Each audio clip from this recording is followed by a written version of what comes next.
One of the movers and shakers attending the summit is John Caudwell, the billionaire entrepreneur and philanthropist who made a mint from Phones for You. He gave £500,000 to the Conservative Party before the 2019 general election, but earlier this year he revealed he'd vote Labour for the first time in his life in this year's general election. Having backed them, what does he make of the new government so far? Will this summit drum up the hoped-for flurry of investment? John Caudwell joins me now. Welcome to the programme. Thank you, Andrew. Does Labour, in your view, does it get business now? I think it absolutely does.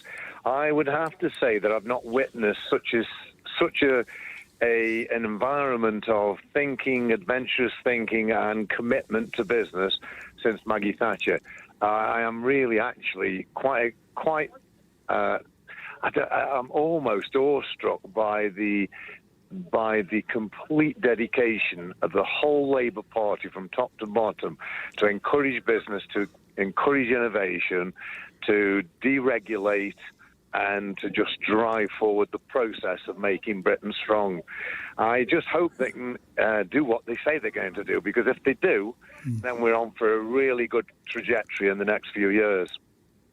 You say the whole Labour movement, even the Transport Secretary, who came close to losing as £1 billion investment?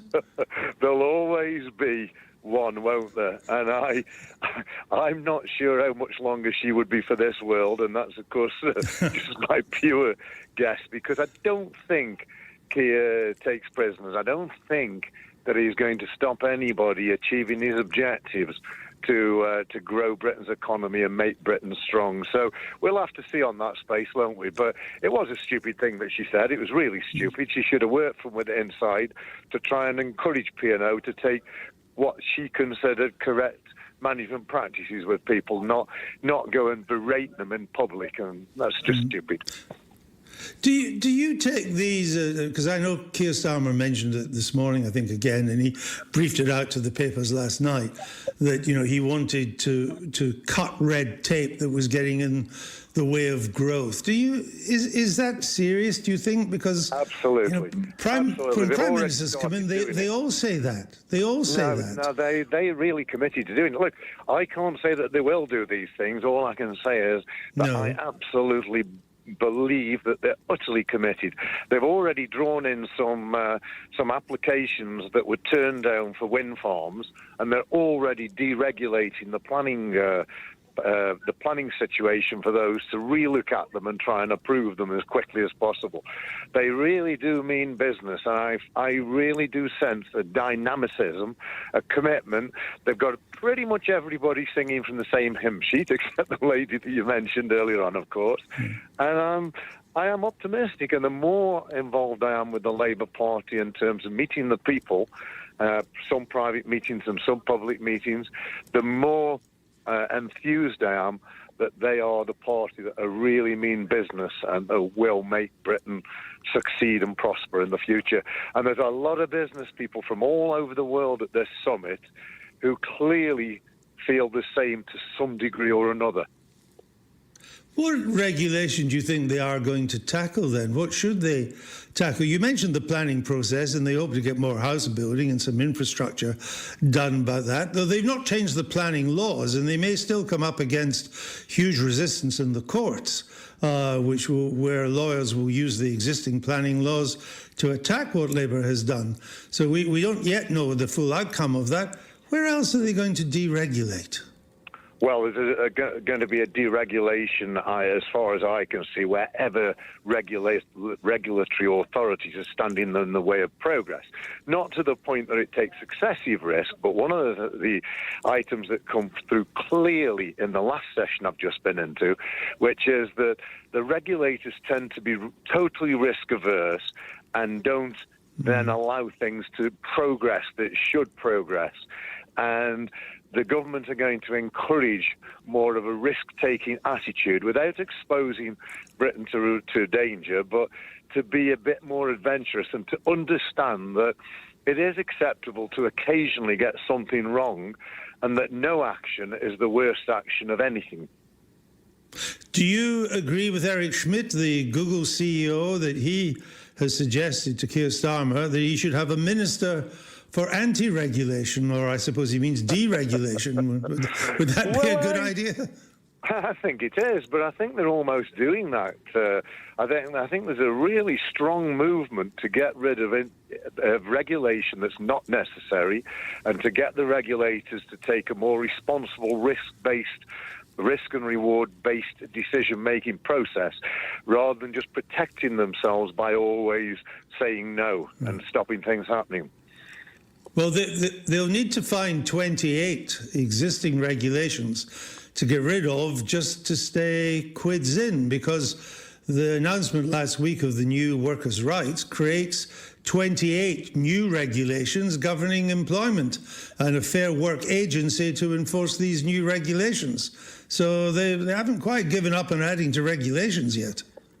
No, well, of course, that's one of Labour's heartlands, isn't it? Employees' rights and workers' rights. And you know, I fully accepted when I supported Labour that there's going to be a lot that I don't agree with, and some of those workers' rights I don't agree with. I think they're too ambitious. Why would we give sick days to people on day one? If you look at the National Health Service, it's got the worst sick day record of almost any business I ever know. And then you look at private enterprise, and their private enterprise sick days are way, way superior to the National Health Service and other government departments. So I think, you know, we've got to hold workers accountable at the same time as looking after them and making sure that they've got secure employment and they've got rights. And this other talk about enabling workers to demand a 4-day week and compressing their hours into that, I do think a lot of these things are just a bridge too far. But I did accept this when I supported Labour, that there were going to be things that I didn't like. But my two big driving forces were very, very crystal clear, which is grow Britain's economy so that everybody can be more prosperous, and two, protect the environment by looking at the climatic situation with a real gusto and a real drive. And I do absolutely believe that those two agenda items are top of their agenda. If you were hoping to drum up, by you I mean the government, if the government was hoping to drum up more business investment, for understandable reasons, we all want to see more investment, would it not have been a good idea to have had the budget first so we can see the economic tax regime, economic policy of the new government laid out, and then have this conference, rather than the other way around? Well, Andrew, you're almost putting me in the situation here where you're trying to turn me into an advocate for Labour and arguing in their favour all the time. But well, you voted for them. I did, absolutely, and I think it was a great vote. But the information that's come through over the last few months to me is that they've been consulting businesses from all over the world and the UK consistently for the last year or two, and forming opinions and methods of improving the environment for business, using all the information from these various companies. And there's a lot of positive support already for them. And I'm certain that today they've won a lot of inward investment. I think it will be announced later on. And I think it's very exciting. And everybody is, not everybody, but most people are pretty pro. I mean, I've spoken to some of the big private equity companies today, some of the big companies like Vodafone and so on. There's a lot of positivity. Everybody realises there's a big job to be done, and not least Labour. But everybody knows there's a long way to go. Everybody knows there's room for certain areas to fail. But I think what everybody can sense is that Keir and his government are determined to change Britain for the better. Are you enjoying yourself now as a bit of a political commentator? I saw you on television yesterday in a political show. You're playing quite a prominent role in political debate. You're giving views on winter fuel allowance, VAT on private schools. I mean, are you bored with making money and now want to be a political pundit? No, not at all. Because I can tell you there's not as much money in it, John Caudwell. Let me tell you that. No, I don't want to be a political pundit at all, but I am very patriotic. I want Britain to be great. I want us to succeed in the world. And if I can do my little bit of influencing people in a direction that occurs and takes place, then I'll be very proud of that. But my charitable work and my business are still absolutely forefront, and so this is just a small part of my time. I understand. John Caudwell, thank you for coming on to the show pleasure, today Andrew. and explaining your positions. Good to talk to you.